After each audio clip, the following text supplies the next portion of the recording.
Баршаңызға қайырлы күн. Менің каналыма қош келдіңіздер. Бүгін сіздерге қарыннан ыстық салаттың рецептісімен бөліскім келеді. Видеоны міндетті түрде соңына дейін қараңыздар. Бұл өте пайдалы әрі дәмді болып шығады. Ең алдымен тазаланған қарынымызды, бұл жерде мен қойдың қарнын қолдандым. Барлығы тазаланған, иісі кеткен қарын ең алдымен бір рет суға салып қайнатып аламын.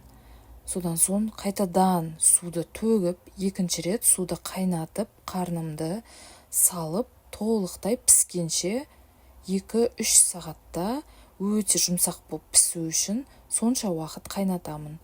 Осы аралықта сәбізді ең майда теркадан өткізіп, дайындап қоямын.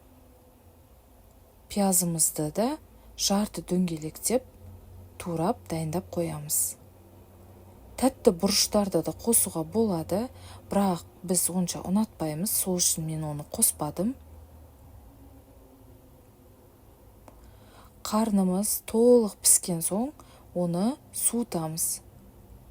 Өзіңізге ыңғайлап, бөлікке бөліп, осындай ұзыншалап турап шығамыз.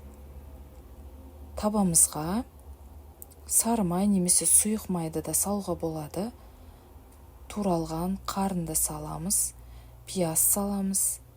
Дәміне қарай тұз, қара бұрыш, паприка сеуіп, араластырамыз. Сәбізімізді салып, араластырып, қуырып аламыз. Бұл жерде сәбіз қатты мыжылып кетпеу керек. Ыстық күйінде жесеңіздер өте дәмді, бірақ ішек қарын көп адамға ұнай бермейді. Ұнайтындар болса өте дәмді, пайдалы салаттардың бірі. Міндетті түрде жасап көріңіздер. Видеом ұнап жатса, лайк басып, комментарий жазып, каналыма тіркеліп қоюды ұмытпаңыздар. Назарларыңызға рахмет.